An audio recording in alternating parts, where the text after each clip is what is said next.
Hello student, welcome back to my channel Akash lecture. Student, जितने बच्चे class 12th में और फिजिक्स का पेपर देने वाले हैं उनके वीडियो सबसे ज्यादा इंपॉर्टेंट है। मेरे प्यारे बच्चों, आज मैं आप लोगों को फिजिक्स के पूरे किताब का 25 महत्वपूर्ण बहुविकल्पीय प्रश्न बताने वाला हूं।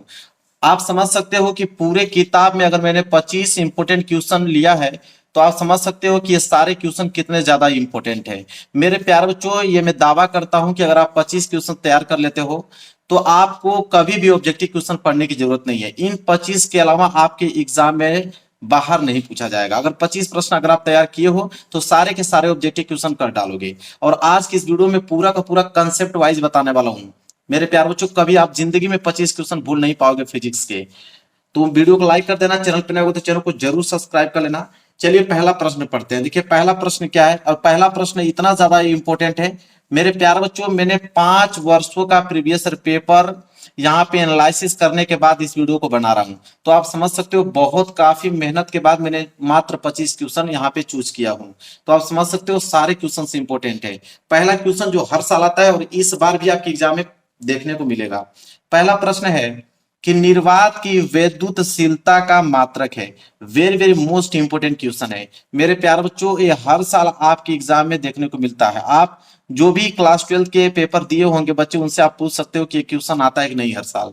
निर्वात की वैद्युतशीलता का मात्रक पूछा है। ऑप्शन ए न्यूटन प्रति coulomb, option B newton volt प्रति मीटर स्क्वायर, कि कूलम स्क्वायर प्रति न्यूटन मीटर स्क्वायर, कि न्यूटन मीटर प्रति कूलम स्क्वायर। बहुत ही ज्यादा इंपॉर्टेंट ये प्रश्न मेरे प्यारे बच्चों, याद कर लो। निर्वात की वैद्युतशीलता का जो मात्रक होता है मेरे प्यारे बच्चों, वो होता है option number C, coulomb square प्रति न्यूटन मीटर स्क्वायर होता है।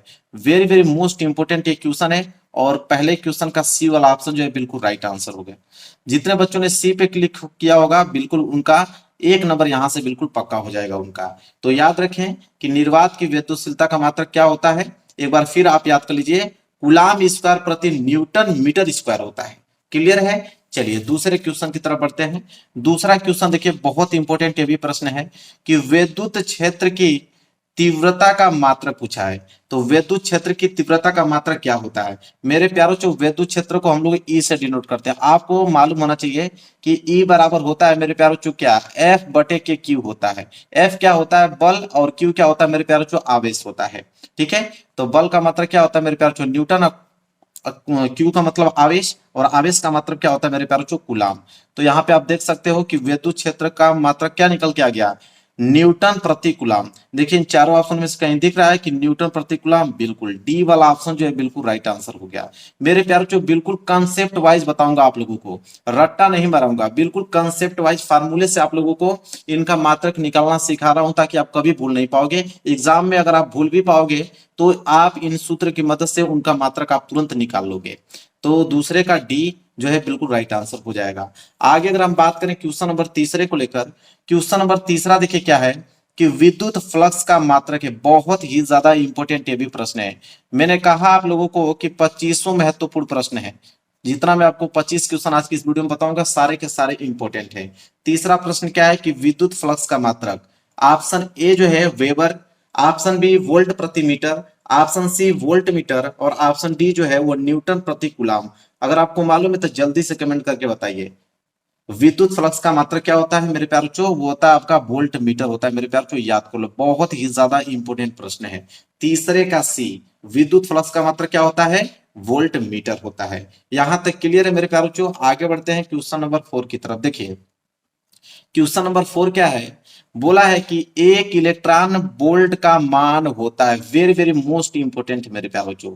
तो एक इलेक्ट्रॉन का वोल्ट का मान कितना होता है, ऑप्शन ए 2 गुणे 10 पे पावर माइनस 18, ऑप्शन बी 1.5 गुणे 10 पे पावर माइनस 19, ऑप्शन सी 1.6 गुणे 10 पे पावर माइनस 19, ऑप्शन डी 2.4 गुणे 10 पे पावर माइनस 19। बताइए एक इलेक्ट्रॉन वोल्ट का मान कितना होता है। वेरी वेरी मोस्ट इंपोर्टेंट मेरे प्यारे बच्चों। तो इसका हो जाएगा ऑप्शन नंबर सी, कितना, 1.6 गुणे 10 पे पावर माइनस 19 क्या होता है, जूल में होता है। तो यहाँ आप जूल लिख सकते हो।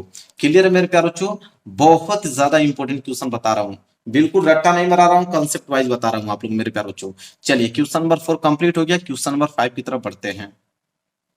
देखिए मेरे प्यारे बच्चों क्वेश्चन नंबर 5 क्या है, क्वेश्चन नंबर 5 भी बहुत ही ज्यादा इंपॉर्टेंट प्रश्न है मेरे प्यारे बच्चों। क्या है कह रहा है कि विद्युत विभव का मात्रक है, बहुत ही ज्यादा इंपॉर्टेंट, इसका भी मेरे प्यार जो कंसेप्ट चलता है। जैसे बोला है कि विद्युत विभव का मात्रक क्या है, तो विद्युत विभव को मेरे प्यारों जो किससे डिनोट करते हैं, V से। आपको मालूम होना चाहिए कि V बराबर क्या होता है मेरे प्यारों, W बटे के Q होता है। W मतलब मेरे प्यारों जो कार्य, और Q मतलब होता है आवेश। आपको मालूम होना चाहिए कि कार्य का जो मात्रक होता है क्या होता है मेरे प्यारों, जो जूल होता है। क्या होता है, जूल होता है। और आवेश का मात्रक क्या होता है मेरे प्यारों, जो आवेश का मात्रक तो कूलाम होता है। अब देखिए बिल्कुल कंसेप्ट वाइज कितना आसानी से मिलेगा आप लोगों का, तो जूल प्रति कूलाम आ गया। विद्युत विभव का मात्रक जूल प्रति कूलाम, देखिए चारों ऑप्शन में से कहीं मिल रहा है, तो जूल प्रति कूलाम मिल गया ना मेरे प्यारों चो, बिल्कुल। ऑप्शन नंबर पहला जो है बिल्कुल राइट आंसर हो गया, रटने की जरूरत है नहीं। अगर आप भूल भी जा रहे हो तो फार्मूले से आप निकाल लो इसका मात्रक। क्लियर है, चलिए आगे बढ़ते हैं क्वेश्चन नंबर 6 की तरफ। देखिए क्वेश्चन नंबर 6 क्या है कि संधारित्र में प्रयोग किया जाने वाला पैरा विद्युत पदार्थ है।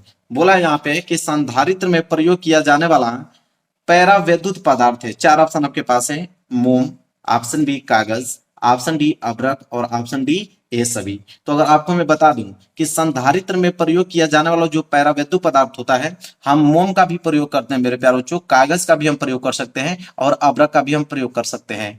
इसलिए ऑप्शन नंबर डी जो होगा ये सभी इसका राइट आंसर हो जाएगा। क्लियर है, चलिए आगे बढ़ जाते हैं।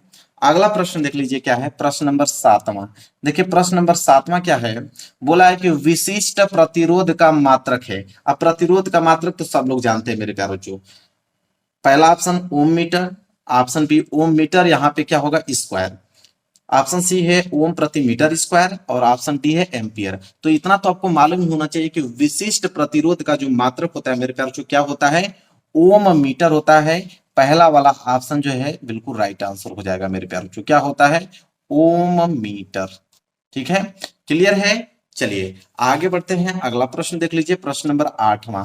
प्रश्न नंबर 8वां क्या है कि एक तार की लंबाई खींचकर 2 गुनी कर दी जाए तो नया प्रतिरोध होगा। यह प्रश्न इतना ज्यादा इंपॉर्टेंट है मेरे प्यारों बच्चों, आपको बताऊं क्या। वैसे तो 2500 प्रश्न इंपॉर्टेंट है, क्योंकि मैंने पूरे किताब का मात्र 25 प्रश्न आप लोगों को बता रहा हूं। ठीक है, तो जब भी इस प्रकार का प्रश्न आ जाए, देखिए ऑप्शन है आर, ऑप्शन बी है आर बटे 2, ऑप्शन सी है 4r, ऑप्शन डी है इनमें से कोई नहीं। प्रश्न क्या है पढ़ लीजिए कि एक तार की लंबाई खींचकर दोगुनी कर दी जाए तो नया प्रतिरोध होगा।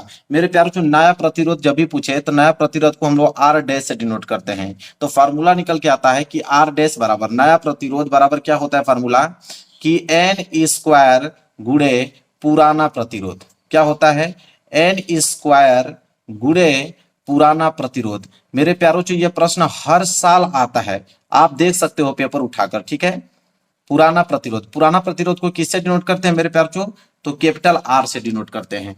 तो ये मेरे प्यारों क्या बोला है कि एक तार की लंबाई खींचकर दोगुनी कर दी जाए, तो यहाँ पे फॉर्मूला क्या हो जाएगा, आर डैश बराबर नया प्रतिरोध बराबर, देखिए दोगुनी कर दी जाए तो 2 गुनी 3 गुनी 4 गुनी वो सब एन का वैल्यू होता है, तो 2 गुनी की जगह हम एन का वैल्यू रख देंगे मतलब 2, तो 2 का स्क्वायर हो जाएगा गुणे पुराना प्रतिरोध मतलब आर। तो यहाँ पे निकल के क्या आएगा, आर डैश बराबर 2 का स्क्वायर करोगे तो 4, 4 को गुणा आर में करोगे तो 4r, तो नया प्रतिरोध कितना आ गया 4r, मतलब सी वाला ऑप्शन जो है बिल्कुल राइट आंसर हो गया। तो जब भी इस प्रकार का प्रश्न पूछे कि एक तार की लंबाई खींचकर दोगुनी कर दी जाए, चाहे 5 गुनी या 6 गुनी या 8 गुनी कर दी जाए, तो नया प्रतिरोध क्या होगा, तो मेरे प्यार जो आर डैश बराबर एन स्क्वायर गुणे पुराना प्रतिरोध। बस सिंपल इस फार्मूले पे आप लिखोगे, आंसर आपके सामने होगा। क्लियर है मेरे प्यार बच्चों, चलिए आगे बढ़ जाते हैं। अगला प्रश्न देख लीजिए क्या है। अगला प्रश्न है प्रश्न नंबर 9। देखिए प्रश्न नंबर 9 क्या है कि किलोवाट घंटा किसका मात्रक है। वेरी वेरी मोस्ट इंपोर्टेंट मेरे प्यारे बच्चों, तो किलोवाट घंटा किसका मात्रक होता है। ऑप्शन है विद्युत ऊर्जा का, ऑप्शन बी प्रतिरोध का, ऑप्शन सी धारा घनत्व का और ऑप्शन डी प्रतिरोधकता का। तो किलोवाट घंटा किसका मात्रक होता है, तो विद्युत ऊर्जा का होता है। पहला वाला ऑप्शन जो है बिल्कुल राइट आंसर हो जाएगा। क्लियर है मेरे प्यारों बच्चों, कोई दिक्कत कोई परेशानी आप लोगों को नहीं होना चाहिए। 25 प्रश्न आप तैयार कीजिए, दावा है मेरा कि पूरे के पूरे फिजिक्स में ऑब्जेक्टिव क्वेश्चन करके चले आओगे।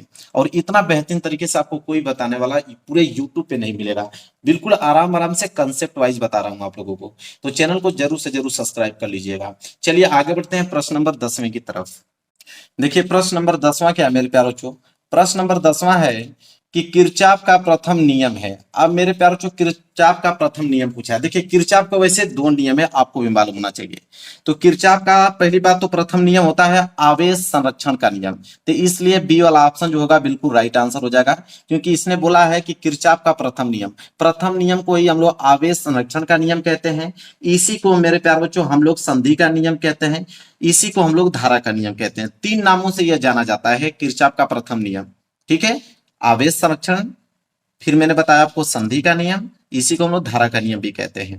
तो ये तो किरचॉफ का प्रथम नियम आ गया। अगर यहीं पे किरचॉफ का द्वितीय नियम पूछ ले, तो द्वितीय नियम अगर पूछे तो उसका आंसर हो जाता ऊर्जा संरक्षण। क्या हो जाता? ऊर्जा संरक्षण का नियम। और ऊर्जा संरक्षण को ही हम लोग बंद पास का नियम कहते हैं या लूप का नियम कहते हैं। क्लियर है? तो या तो प्रथम पूछे तो आवेश संरक्षण, द्वितीय पूछे तो ऊर्जा संरक्षण। और इसके दो दो नाम भी होते हैं, मैंने आप लोगों को बता दिया। आवेश संरक्षण को ही हम लोग संधि का नियम, धारा का नियम कहते हैं, और ऊर्जा संरक्षण को ही हम लोग बंद पास का नियम या लूप का नियम कहते हैं। क्लियर हो? चलिए आगे बढ़ते हैं प्रश्न नंबर 11 की तरफ। प्रश्न नंबर 11 देखिए क्या है, चुंबकीय क्षेत्र का मात्रक क्या होता है? मेरे प्यारों जो चुंबकीय क्षेत्र का मात्रक, ऑप्शन ए वेबर प्रति मीटर, ऑप्शन बी वेबर प्रति metre square, option C weber और ऑप्शन डी वेबर मीटर। बताइए चुंबकीय क्षेत्र का मात्रक क्या होता है मेरे प्यारों बच्चों? तो ऑप्शन नंबर बी जो होगा बिल्कुल राइट आंसर हो जाएगा, वेबर प्रति मीटर स्क्वायर होता है। बी वाला ऑप्शन जो होगा बिल्कुल राइट आंसर हो जाएगा। क्लियर है? चलिए आगे बढ़ जाते हैं। अगला प्रश्न देख लीजिए क्या है। अगला प्रश्न है प्रश्न नंबर 12। मेरे प्यारों बच्चों प्रश्न नंबर 12 जो है वह है कि चुंबकीय क्षेत्र को हम लोग बी से डिनोट करते हैं। तो बोला है कि चुंबकीय क्षेत्र बी के समांतर चाल को हम लोग वी से डिनोट करते हैं, से गतिशील आवेश को हम लोग क्यू से डिनोट करते हैं, पर चुंबकीय क्षेत्र के कारण लगने वाला बल होगा। कहने का मतलब है कि चुंबकीय क्षेत्र के समांतर चाल से गतिशील आवेश पर चुंबकीय क्षेत्र के कारण लगने वाला बल होगा। इसका मैं एक आप लोगों को ट्रिक बताता हूं, जब भी ये प्रश्न आप लोगों के सामने आ जाए तो इसका ट्रिक सुन लो। कभी भी मेरे प्यारों बच्चों आप लोगों को पूछे कि चुंबकीय क्षेत्र बी के समांतर चाल, कभी भी अगर आप लोगों को समांतर चाल देकर पूछे कि बताइए चुंबकीय क्षेत्र के कारण लगने वाला बल क्या होगा, तो चुंबकीय क्षेत्र के कारण लगने वाला बल हमेशा शून्य होगा। कब? जब चाल समांतर होती है तब। क्लियर है मेरे प्यारों बच्चों? इतना आसान आप लोगों को ट्रिक कोई बताने वाला नहीं है। जैसे एग्जाम में आएगा समझ लीजिएगा, समांतर चाल मतलब कि चुंबकीय क्षेत्र के कारण लगने वाला बल क्या होगा? शून्य होगा। क्लियर है? चलिए आगे बढ़ जाते हैं प्रश्न नंबर 13 की तरफ। देखिए प्रश्न नंबर 13 क्या है कि किसी एक समान चुंबकीय क्षेत्र में एक इलेक्ट्रॉन क्षेत्र के लंबवत प्रवेश करता है तो इलेक्ट्रॉन का पथ होगा। वेरी वेरी मोस्ट इंपोर्टेंट है मेरे प्यारे बच्चों कि किसी एक समान चुंबकीय क्षेत्र में एक इलेक्ट्रॉन क्षेत्र के लंबवत प्रवेश करता है तो इलेक्ट्रॉन का पथ क्या होगा? ऑप्शन ए परवलयाकार, ऑप्शन बी दीर्घवृत्ताकार, ऑप्शन सी सरल रेखीय, ऑप्शन डी वृत्ताकार। तो मेरे प्यारों बच्चों इसका हो जाएगा ऑप्शन नंबर डी। किस प्रकार होगा मेरे प्यारों बच्चों? वृत्ताकार होगा। इलेक्ट्रॉन का पथ कैसा होगा? वृत्ताकार होगा। चलिए आगे बढ़ जाते हैं। अगला प्रश्न देख लीजिए प्रश्न नंबर 14। प्रश्न नंबर 14 क्या है मेरे प्यारों बच्चों कि चुंबकीय फ्लक्स घनत्व का मात्रक है। तो चुंबकीय फ्लक्स घनत्व का मात्रक क्या होता है? Option A tesla, option B weber प्रति मीटर, ऑप्शन सी न्यूटन प्रति एम्पियर मीटर, ऑप्शन डी ए सभी। तो मेरे प्यारों जो चुंबकीय फ्लक्स घनत्व का जो मात्रक होता है वो टेस्ला भी होता है, वेबर प्रति मीटर भी होता है, और सी न्यूटन प्रति एम्पियर मीटर भी होता है। इसलिए ऑप्शन नंबर डी, मतलब इन तीनों में इसका हम लोग मात्रक लिख सकते हैं। तो डी वाला ऑप्शन जो होगा बिल्कुल राइट आंसर हो जाएगा, क्वेश्चन नंबर 14 का डी। क्लियर है मेरे प्यारे? चलिए अगले प्रश्न की तरफ बढ़ते हैं, प्रश्न नंबर 15 की तरफ। देखिए प्रश्न नंबर 15 क्या है मेरे प्यारे बच्चों? प्रश्न नंबर 15 है कि लेंज का नियम किस राशि के संरक्षण पर आधारित है? वेरी वेरी मोस्ट इंपोर्टेंट आ गया। तो लेंज का नियम किस राशि के संरक्षण पर आधारित है? ऑप्शन ए ऊर्जा संरक्षण, ऑप्शन बी आवेश संरक्षण, और ऑप्शन सी संवेग संरक्षण, और ऑप्शन डी द्रव्यमान संरक्षण। तो लेंज का नियम जो है वो किस राशि संरक्षण पर आधारित है? तो ऊर्जा संरक्षण पर आधारित है लेंज का नियम। तो ए वाला ऑप्शन जो होगा बिल्कुल राइट आंसर हो जाएगा। क्लियर है? चलिए मेरे प्यारे बच्चों अगले प्रश्न की तरफ बढ़ते हैं, प्रश्न नंबर 16 की तरफ। प्रश्न नंबर 16 है कि अन्योन्य प्रेरण का एसआई मात्रक है। तो अन्योन्य प्रेरण का एसआई मात्रक क्या होता है? Option A ohm, option B tesla, option C henry, option D weber. बताइए क्या होगा इसका राइट आंसर। अन्योन्य प्रेरणा का स्थायी मात्रक क्या होता है मेरे प्यारों बच्चों, वो होता है आप लोगों का हेनरी। सी वाला ऑप्शन जो है बिल्कुल राइट आंसर हो जाएगा, क्या हेनरी। आगे बढ़ते हैं मेरे प्यारों बच्चों, अगला प्रश्न देख लीजिए क्या है। अगला है 17वां प्रश्न। 17वां प्रश्न क्या है कि एक बटे करड़ी में म्यू नॉट एप्सिलॉन नॉट का मात्रक है। Very very most important question आ गया। बोला है कि एक बटे, देखिए इसका मैं ट्रिक बताता हूं, एक बटे करड़ी में म्यू नॉट एप्सिलॉन नॉट, इसका क्या पूछा है, मात्रक पूछा है। ठीक है, अब मेरे प्यार से इसका मात्रक आप लोगों को बताता हूं। देखिए जो एक बटे करड़ी में म्यू नॉट एप्सिलॉन नॉट बराबर क्या होता है, सी। अब आप कहोगे कि ये कौन सी ट्रिक है, ये सी के बराबर होता है। ठीक है, सी क्या होता है, प्रकाश की चाल। और प्रकाश की चाल को हम लोग किस में नापते हैं मेरे प्यार चो, तो आप कहोगे कि मीटर प्रति सेकेंड में नापते हैं प्रकाश की चाल को। बस आपका हो गया मीटर प्रति सेकेंड, इसका क्या निकल गया मेरे प्यारो चो, मात्रक निकल गया। अब बताए इतना लॉजिक से कोई आप लोगों को बताएगा, कोई नहीं। जब भी आप लोगों के सामने आ जाए कि ये किसका मात्रक है, तो यह जो होता है सी के बराबर होता है। सी मतलब प्रकाश की चाल। प्रकाश की चाल को हम किस में नापते हैं, मीटर प्रति सेकेंड में नापते हैं। हो गया काम, डी वाला ऑप्शन जो होगा बिल्कुल राइट आंसर हो जाएगा। आप याद कर लो इस ट्रिक को मेरे प्यारों चो, कभी जिंदगी में आप नहीं भूल पाओगे, सारे के सारे ऑब्जेक्टिव क्वेश्चन करके चले आओगे। क्लियर है, चलिए वहीं देख लीजिए प्रश्न नंबर 18। प्रश्न नंबर 18 क्या है कि सबसे अधिक आवृत्ति की विद्युत चुंबकीय तरंग है। तो सबसे अधिक आवृत्ति की विद्युत चुंबकीय तरंग कौन सी होती है। ऑप्शन है परावैंगनी तरंग है, ऑप्शन बी गामा तरंगे, ऑप्शन सी दृश्य तरंगे, और ऑप्शन डी रेडियो तरंगे। बताइए कौन सा राइट आंसर हो जाएगा। तो मेरे प्यारे बच्चों हो जाएगा बी वाला गामा तरंगे, क्योंकि सबसे अधिक अगर आवृत्ति की बात करें, तरंगे दर की नहीं पूछा, आवृत्ति पूछा है कि सबसे अधिक आवृत्ति की विद्युत चुंबकीय तरंगे कौन सी होती हैं, गामा तरंगे होती हैं। याद रखिएगा मेरे प्यारे बच्चों, क्लियर है। चलिए आगे बढ़ते हैं प्रश्न नंबर 19। देखिए प्रश्न नंबर 19 क्या है कि यहाँ पे बोला है कि म्यू नॉट एप्सिलॉन नॉट, यहाँ पे पावर है -1/2 का मान है। अब मेरे प्यारों जो सेम ट्रिक मैं आप लोगों को बताता हूं। मैंने आपको बताया अभी कि यह किसके बराबर होता है, तो यह जो होता है सी के बराबर होता है। सी मतलब प्रकाश की चाल, और प्रकाश की चाल क्या होता है मेरे प्यारे बच्चों, सबको मालूम है कि 3 × 10⁸ मीटर प्रति सेकेंड होता है। देखिए कितना लॉजिक है, बहुत ही ज्यादा सिंपल लॉजिक। अभी मैंने ये वाला प्रश्न डिस्कस किया था कि यह जो होता है सी के बराबर होता है। सी मतलब प्रकाश की चाल, तो प्रकाश चाल मात्रक क्या होता है, मीटर प्रति सेकेंड। और यहाँ पे तो बोला है मान इसका पूछा है, तो यह जो होता है सी के बराबर होता है। सी मतलब प्रकाश की चाल, प्रकाश की चाल का मान कितना होता है, उसका स्पीड कितना होता है, तो 3 × 10⁸ मीटर प्रति सेकेंड होता है। बी वाला ऑप्शन जो होगा बिल्कुल राइट आंसर हो जाएगा। है ना सिंपल, आ रहा है आप लोगों को समझ में, कभी नहीं भूलेंगे, नहीं भूलेंगे मेरे प्यारे बच्चों। बस वीडियो को लाइक कर देना, चैनल पे नए होगा तो चैनल को जरूर सब्सक्राइब कर देना मेरे प्यारे बच्चों। चलिए आगे बढ़ते हैं प्रश्न नंबर 20वें की तरफ। देखिए मेरे प्यारे बच्चों प्रश्न नंबर 20वां, प्रश्न नंबर 20वां क्या है मेरे प्यारे बच्चों, कह रहा है कि किस विकिरण की तरंग दैर्घ्य न्यूनतम होती है। अब यहाँ पे विकिरण पूछा है मेरे प्यारे बच्चों कि किस विकिरण की जो तरंग दैर्घ्य होती है न्यूनतम, न्यूनतम मतलब सबसे कम। तो ऑप्शन ए यक्स किरण है, ऑप्शन बी जो है बीटा किरण है, ऑप्शन सी गामा किरण है, और ऑप्शन डी नॉट। बताइए क्या होगा राइट आंसर मेरे प्यारे बच्चों। तो किस विकिरण की तरंग दैर्घ्य न्यूनतम होती है, सबसे कम होती है, तो होती है गामा किरणें। ठीक है, किसकी, गामा किरणें। सी वाला ऑप्शन जो होगा बिल्कुल राइट आंसर हो जाएगा। क्लियर है मेरे प्यारे बच्चों। चलिए आगे बढ़ते हैं प्रश्न नंबर 21।